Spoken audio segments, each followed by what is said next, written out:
This is your news source evening bulletin for today, Friday, the 6th day of February in the year 2026. I'm Gordon Mosley reporting, and here is what we're tracking tonight. Home Affairs Minister Walrond today told the National Assembly that there has been a decline in domestic violence reports, while prosecution and convictions have increased. She made those comments while rebutting the arguments of Tashawn Femi Corlett, the Member of Parliament for the Win Party. MP Femi Corlett, who opened today's debate, told the National Assembly that in 2025 the Home Affairs Ministry was allocated $37 billion, and this year some $42 billion has been set aside for the ministry. She said while the figures have gone up, cases of crime continue to be a major concern. Mr. Speaker, domestic violence reports are running into the thousands. The most serious indicator, domestic violence related to murders, doubled from 13 to 26, Mr. Speaker. So you see, everything is going up. Noting that the Home Affairs Ministry is not underfunded, MP Femi Corlett submitted that the issue lies with the direction, priorities, and the judgment of the Home Affairs Minister. She said because of that, the Ministry of Home Affairs is looking less like a pillar of security and more like a compass, spinning without control. But the Home Affairs Minister Walrond told the House that MP Femi Corlett's statistics were inaccurate. I don't know where those figures have come from. Mr. Speaker, we are in fact experiencing in 2025 a decrease in the reports of domestic violence and an increase in the proportion of convictions as it relates to the cases that have been reported. The Home Affairs Minister also said the Guyana Fire Service, the Guyana Prison Service, and the Guyana Police Force have seen historic levels of investments by the current government. On every level, we are seeing return on the investment. Crime is down historically by 25.5%. Serious crime down by 25.5% from the end of 2025. Recidivism rate, where the young people from the Guyana Police Force is the lowest it is in the region at 14%. The rest of the Caribbean region has seen a recidivism rate of 40 and 50%. She said the decline in crime is as a result of intelligence policing and other measures being implemented by the police and investments made by the government. Crime is on the decline, Mr. Speaker. There is serious reduction of crime being driven by intelligence-led policing, expansion of our surveillance infrastructure, increased police presence, community policing partnerships, investment in training and human capital. Minister Walrond said security remains a key pillar of development and the investments aid in security and crime fighting. However, she said the threat of financial crimes on the nation's development remains a challenge, as she underscored the importance of upholding the anti-money laundering laws. More news coming up in just a moment. It all starts with one. Maybe it's one look, you know the one, or one touch, even one word. It can start with one step, or one promise, one thrill, one first time, one deep breath, one leap of faith, one day to remember, or one night to forget. One moment, so many stories that make up one crazy, average, everyday, fabulous life. We get one life, just one. Make your move. It all starts with one.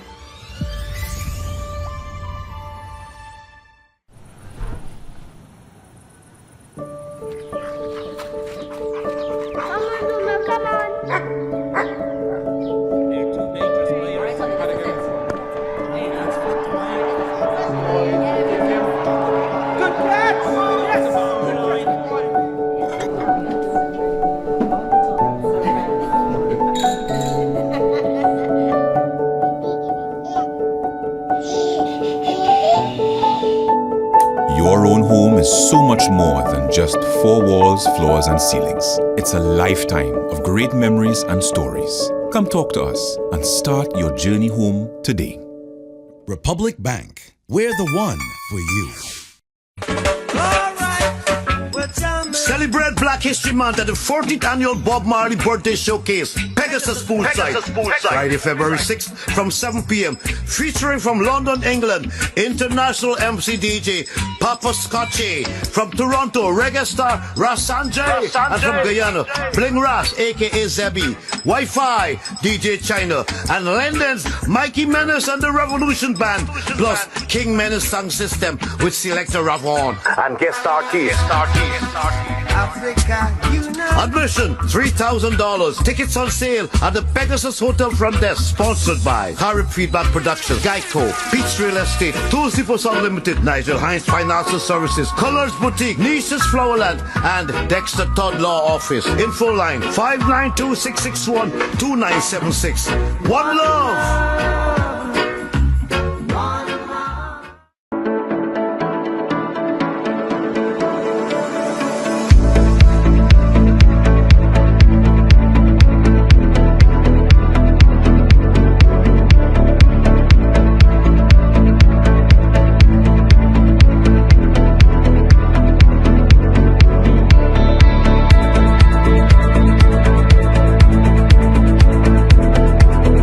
Celebrate with us at Courts. We have what you need at the biggest season sale.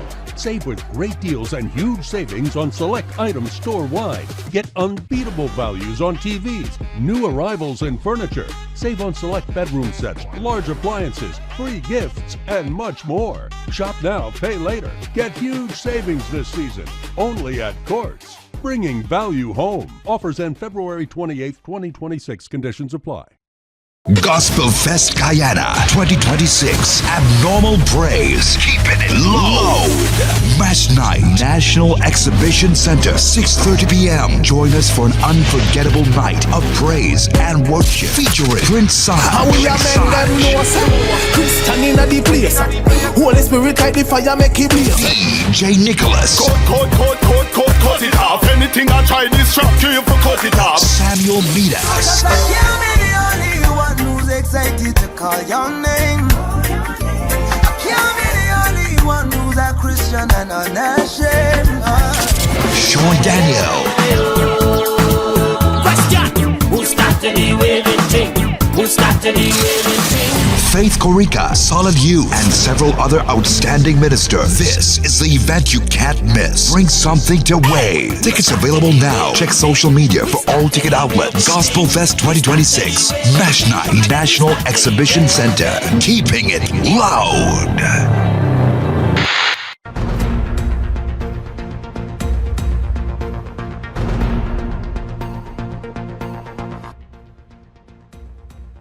While on the witness stand in the Mohammed's extradition hearing, Permanent Secretary of the Ministry of Foreign Affairs, Sharon Rupchan, admitted this morning that the extradition request for the Mohammeds may not be the only extradition request that the government of Guyana has received in recent months.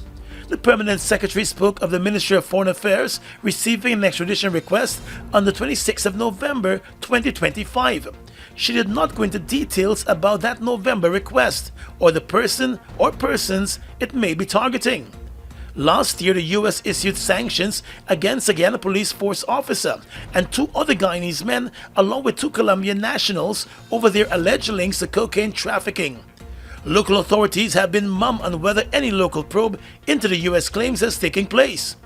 Opposition leader and billionaire businessman Azruddin Mohammed, who is currently before the court along with his father, fighting an extradition request by the U.S. in relation to alleged mail and wire fraud, told News Source this morning that a revelation in court supports his position, that his extradition request and the government's haste to proceed with the matter may be politically motivated. The revelation about the request, another request being requested by the U.S. government, is a bombshell revelation. Today in court, when I asked Ms. Rupchan, was this the first extradition request you received? She said yes, this is pertaining to the Mohammeds.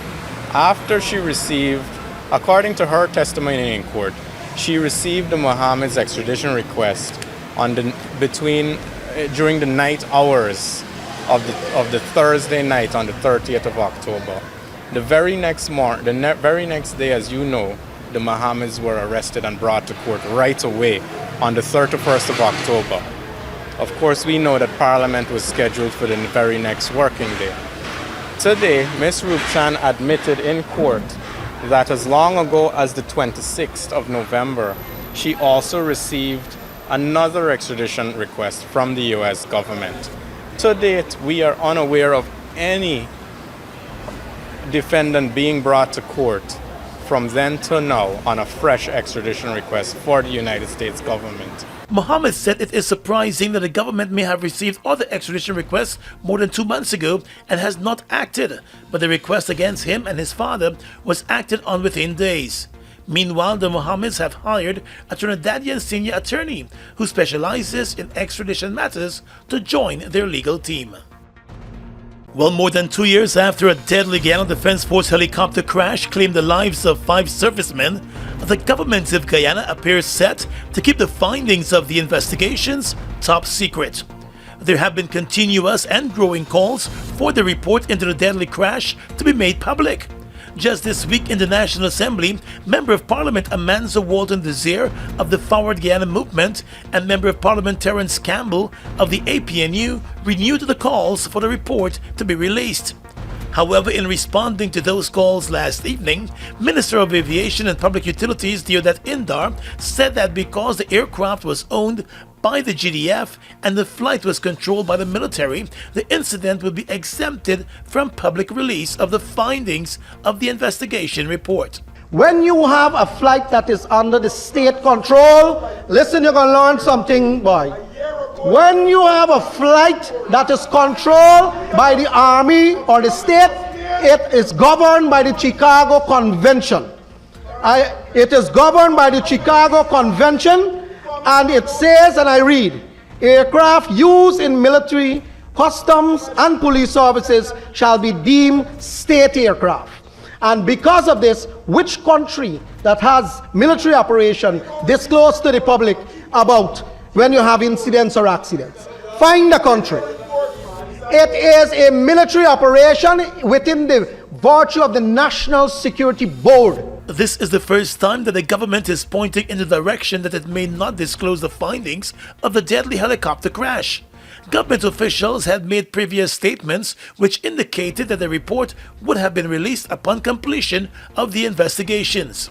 While 5 servicemen died in the December 2023 incident in the bordering area with Venezuela, there were also 2 survivors who continue to serve in the military.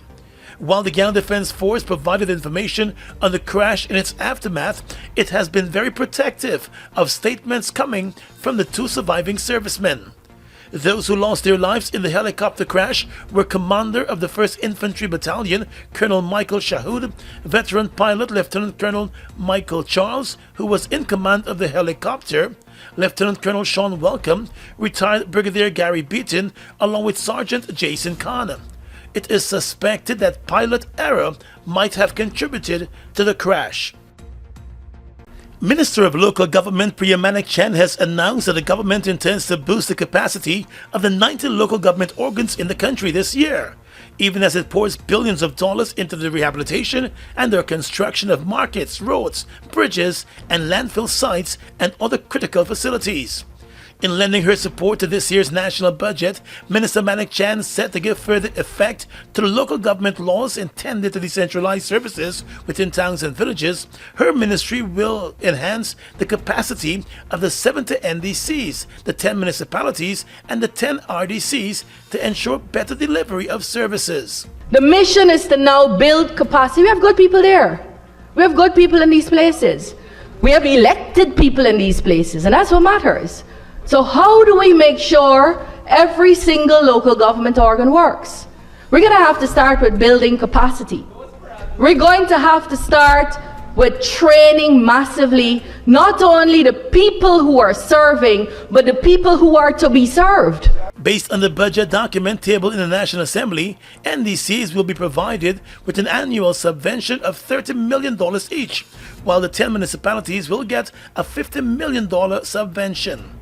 Minister Manik Chan also announced that in addition to their annual subvention, the government will be constructing 8 new NDC buildings and rehabilitating another 5 buildings at a cost of $480 million.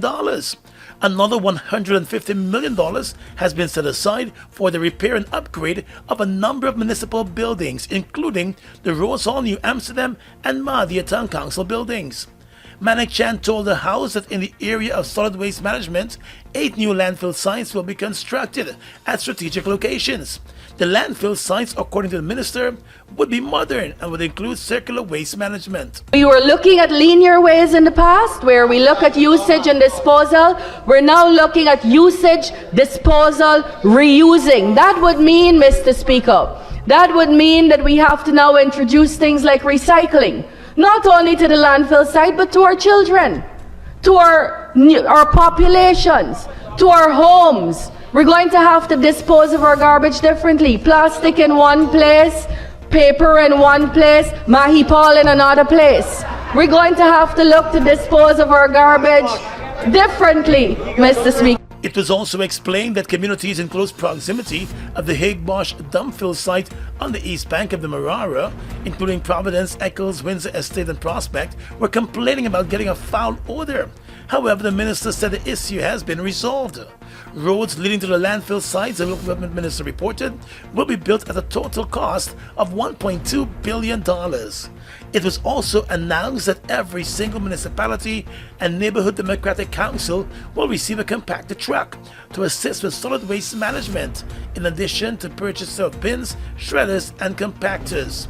Turning her attention to the country's markets, Minister Manik Chan said there are a total of 34 markets, and the government has budgeted for massive repairs, including the rehabilitation of the Stabroek market. This year, Mr. Speaker, $4.9 billion will be spent on either rehabilitating, rebuilding, or constructing new markets. $2 billion will be dedicated towards beginning the reconstruction or the restoration of the Stabroek market and the Border Green market.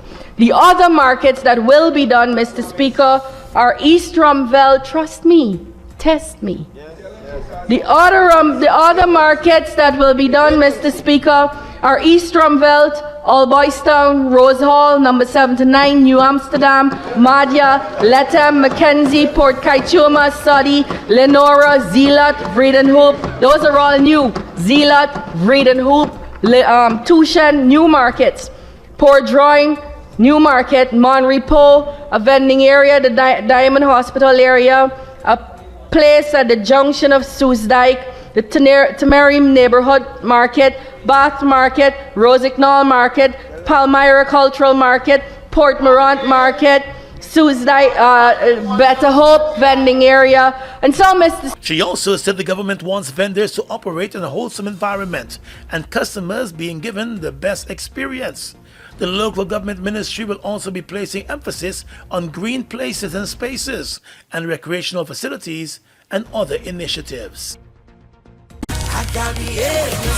Get ready to step into the multiverse. It all goes down February 20th. Brought to you by Mixmaster Tony and powered by GTC. Featuring an international lineup.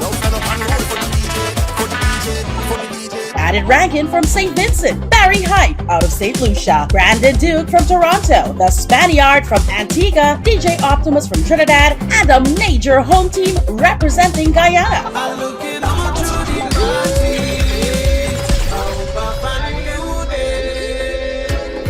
General admission is absolutely free, and for the ultimate experience, the all-inclusive VIP elevated area is just $150. Table packages, VIP bands, and merch are available now at the Port Salts event app. Just search the multiverse or message 620-4336. This is the multiverse. Same timeline, elevated experience. I am a backpack and I'm ready. Rum in my backpack and I'm ready.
Your own home is so much more than just four walls, floors, and ceilings. It's a lifetime of great memories and stories. Come talk to us and start your journey home today.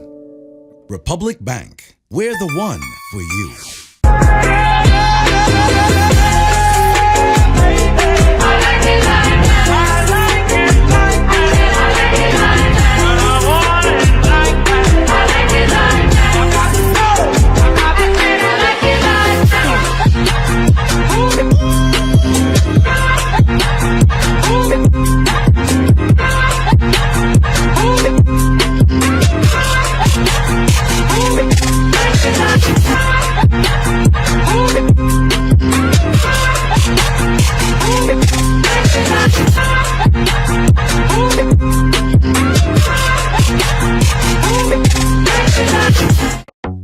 Washi. Hi people. Washing made so easy since I found Washi. Washi me use wash me clothes and I can say Washi soap powder wash clothes so nice. Washi soap powder leave your clothes color bright. Washi soap powder leave me clothes smelling nice, of course. So give thanks to Washi soap powder for doing my laundry right. Keep my clothes color bright. Have my clothes smelling nice for sure. I could not ask for more. Comes in lemon and original. It is a washing machine in a pack. Washi soap powder wash clothes so nice. Washi soap powder leave your clothes color bright. Washi soap powder have my clothes smelling nice, of course. Distributors located in the Stabrook Market. Your business is built on hard work, vision, and the drive to succeed. At GBTI, we understand what it takes to grow. That's why we offer Grow, a small business service designed to help your business expand, adapt, and reach its full potential. From new opportunities to new milestones, we're here to support you every step of the way. Grow from GBTI. Progress starts here.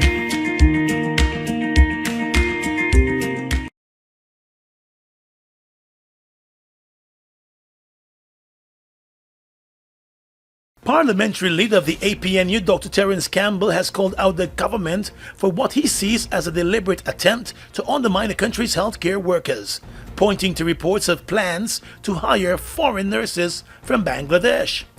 Beyond that specific issue, Dr. Campbell said the importation of labor also seems like a plan to change the demographic of the country, which he said the APNU will oppose.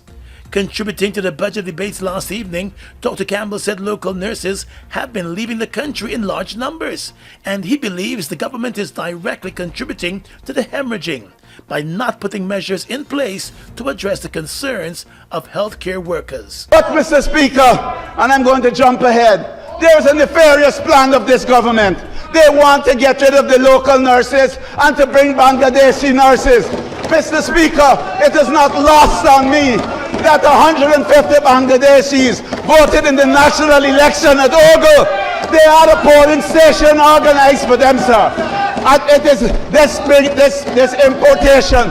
The Bangladeshi government says they are going to put a high commission in Guyana to explore the labor market, sir. Campbell said while the government continues to boast that it continues and will continue to build regional hospitals, there is a nurse shortage in the country that is getting worse. You have less nurses and you're building more hospitals. So I know your answer. You say you're going to build 5,000, you're going to train 5,440 nurses and allied health professionals. But this government has a problem. It does not like to disaggregate data, sir. So how many allied health professionals? How many nurses? And then he says, the Honorable Minister says, that he's going to bring in 6,000 nurses, train and recruit. Where are you recruiting them from? The APNU member of parliament also said he believes that the government should sit with local nurses and iron out existing issues so that they can retain who are here and encourage those who have migrated to return. Mr. Speaker, bringing foreign nurses to this country as we chase our own out is not putting our people first. We must put our people first, and there is no way foreign nurses will take the care of us as the way our own will do. The opposition MP told the National Assembly that the country's health sector must be transformed, noting that many health facilities are still faced with the issue of expired medication and a shortage of medication. He recommended a national health service where every citizen will have access to general health partners at least once a year for a comprehensive health check. The Health Minister, Dr. Frank Anthony, said the government of Guyana is not involved in the hiring of nurses from Bangladesh. The Mohammed's extradition case ongoing in the Georgetown Magistrates Court took an unexpected turn today, when attorney for Nazar and Azruddin Mohammed imputed that both the U.S. and Guyana governments have a political interest in wanting the father and son extradited under the pretext that they were allegedly involved in mail and wire fraud, money laundering, and customs-related offenses. In an attempt to invoke Section 8 of the Fugitive Offenders Act, defense attorney Sion Durjon told the principal magistrate Judy Latchman that the issue of political motive is not limited to the government of Guyana, but also extends to the government of the United States. According to Section 8 of the Act, a person shall not be extradited if the request, though framed as relating to an extraditable offense, is in fact made for the purpose of prosecuting and or punishing a person because of his or her political opinion. Durjon told the court that Guyana might have motivated the U.S. to request the extradition of the billionaire businessman. Declaring that he has the evidence to prove his position, the defense attorney submitted to the court that the government of Guyana, through the Foreign Ministry, paid a lobbying firm in the U.S. to lobby officials in the U.S. to target the Mohammeds. He argued that the U.S. government has acted as an agent of the Guyana government. It was further explained that documentary evidence indicates that that lobbying firm drafted tweets targeting the Mohammeds and sent those to U.S. congressmen and women, and were subsequently shared. He said the tweets had a nefarious motive and sought to link the Mohammeds to Venezuela. Outside the court, he justified his arguments. I think the case is clear where a government uses the juggernaut of government, the almighty government, uses the very machinery of state to try to send away its political opponents, spends hundreds of thousands of US dollars, hires the finest lobbyists that money could buy to achieve its aim. The government can achieve its aim. So we're only highlighting these things to put them on the record for the court's benefit. The attorney admitted to reporters that 2 years ago, when the Mohammeds were sanctioned by the U.S., the younger Mohammed Azruddin was not a political opponent of the government. However, he said it was not until late last year that the extradition request was submitted. Meanwhile, much to the objection of the prosecutor, Herbert McKenzie, Durjon accused the first witness, Permanent Secretary of the Ministry of Foreign Affairs, Sharon Rupchand, of being dishonest about the chain of custody with regards to the diplomatic note and bundle of documents received from the U.S. to kickstart the extradition. Durjon today sought to establish that Rupchand was politically corrupt, but McKenzie objected, telling the court that the defense line of questioning in that regard was unmeritorious. On the cross-examination today, Rupchand told the court that she knew the President Irfaan Ali long before his assumption to office. She said that in the lead-up to the last elections, she did not attend political rallies. However, she said that in her official capacity, she attended government outreaches, all of which were attended by the President. The court also heard that Rupchand, who served as a permanent secretary to the Ministry of Tourism, Industry and Commerce previously, served on a number of boards, including the Guyana Gold Board from 2021 to 2025, the Guyana Real Estate Authority, and the Guyana Revenue Authority's Customs Tariff Tribunal. Rupchand, while being grilled by Durjon, said she learned through the media that the Mohammeds, who at the time were gold dealers and exporters, had been sanctioned by the U.S. but couldn't recall the year. She was grilled extensively on statements made by the President, the Vice President, and the Attorney General, along with the Foreign Minister, accusing the Mohammeds of engaging in criminal acts. While Rupchand could not provide specifics with regards to what was said by whom and when, she said aspects of the statements were negative. Lead prosecutor Terrence Williams told reporters that he is pleased that the case is moving ahead. Well, the questioning has been extensive. Some of it repetitive, but we are pressing along. The evidence that supports the request is in, has been in since yesterday, and we have dates next week for continuation. So we're hoping that this witness will be completed and we can move on to another one soon. The case has been adjourned to the 9th of February, when Rupchan is expected to return to the witness stand. APNU Member of Parliament Dr. Dexter Todd believes that this year's national budget has fallen short in a number of areas that require urgent attention. Todd said where the budget has measures to support the people, the APNU will support those measures. But he said the government's failure to consult widely with the Guyanese society before the preparation of the budget shows that the government has no interest in a national development plan, but plans to implement only its manifesto, which all of Guyana did not vote for. And I wish to put on record, Mr. Speaker, that a manifesto is not a national developmental plan for Guyana. And so when the honorable members on that side comes to this honorable house and make it appear as though the people of this country, and I want to make it very clear, when you talk about the people of this country, be reminded of the percentage of Guyanese who cast their votes for you. It is not a reflection of the people of Guyana. MP Todd said the government's non-consultation with key stakeholders before this year's budget is becoming a key feature of the PPP civic administration. He said such a practice can be interpreted to mean that the government alone has all the ideas, and those who are otherwise elected or are part of reputable civil society groups are not welcome to make inputs. And therefore, Mr. Speaker, you cannot come to this honorable house, fail to consult with the wider community, fail to consult properly with civil society, fail to consult with the opposition, fail to consult with all entities, and present a budget and make it feel and appear as though it has national consultation. Mr. Todd proposed the establishment of a National Development Committee to reflect all entities and persons of interest in the country to meaningfully contribute. He said the issue of poverty remains critical and urged the government to meaningfully allocate resources for poverty alleviation.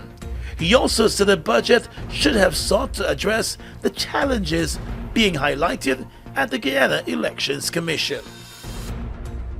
Ready to position your brand at the heart of the region's most influential energy event? The Guyana Energy Conference and Supply Chain Expo invites you to become a sponsor and connect directly with leaders shaping the future of energy and industry. Choose from 4 powerful tiers: Platinum, Diamond, Gold, and Silver. As a sponsor, your brand takes center stage, from live press conferences and magazine features to exclusive speaking opportunities and top-tier visibility across every major platform. Enjoy premium exhibition booths, media coverage, and access to hundreds of industry professionals and decision makers. Whether you want to lead discussions, host networking events, or elevate your brand presence, sponsorship puts your company at the forefront of opportunity and innovation.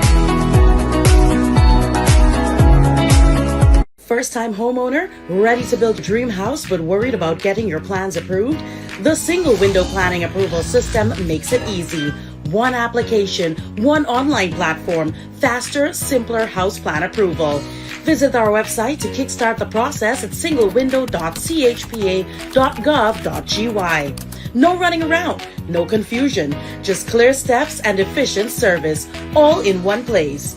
Apply, track, and get approved with confidence. The Single Window System, helping first-time homeowners move from planning to building the smart way. Single Window Planning Approval System, designed for transparency, built for convenience.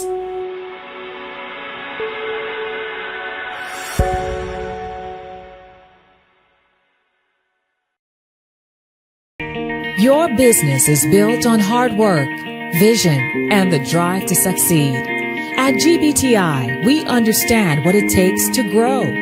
That's why we offer Grow, a small business service designed to help your business expand, adapt, and reach its full potential. From new opportunities to new milestones, we're here to support you every step of the way. Grow from GBTI. Progress starts here.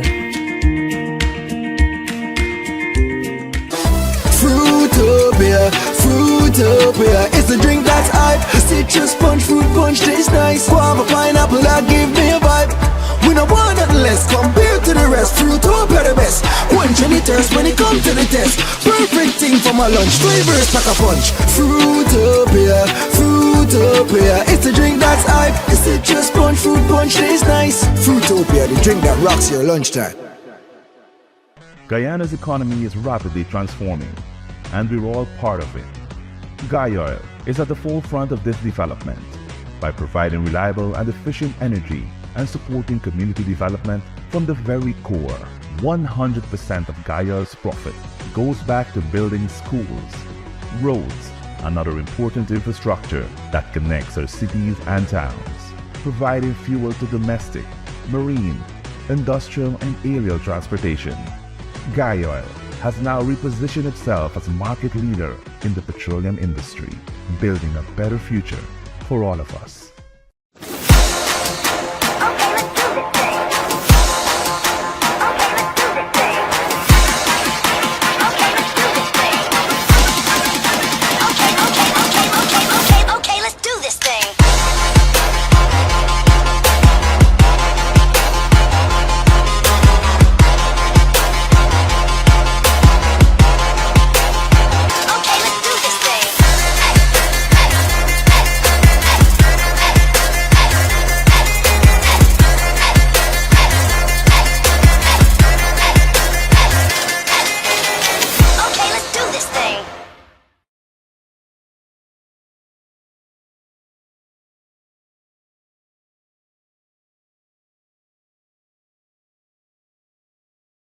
Across the region tonight, Mexican officials are evaluating how to send fuel to Cuba to help meet basic needs, such as electricity and transportation, without triggering reprisals from Washington, which has threatened tariffs against countries supplying fuel to the Caribbean island. According to the Reuters news agency, high-level Mexican officials have been talking to U.S. counterparts in order to gain clarity on the scope of the tariff threat outlined by the U.S. president.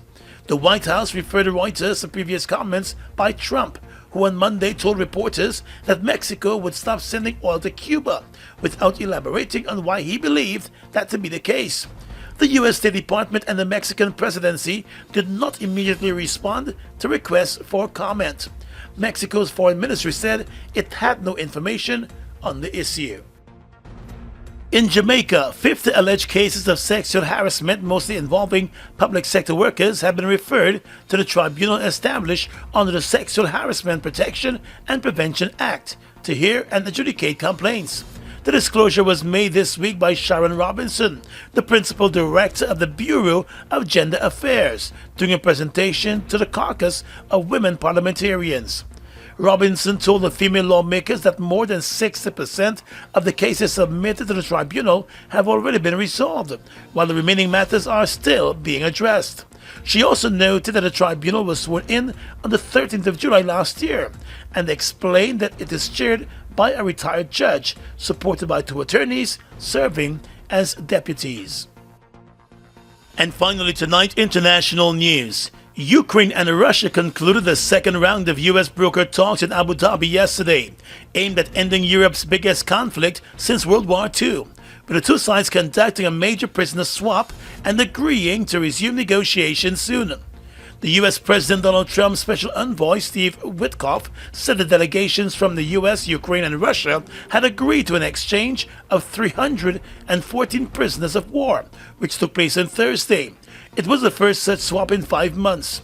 The Ukrainian President Volodymyr Zelensky said some of the released POWs had been held for nearly 4 years. He said the next round of talks would be held soon, likely in the U.S. And that's your News Source Evening Bulletin for tonight and this week. I'm Gordon Mosley reporting and encouraging you to have a safe and enjoyable night.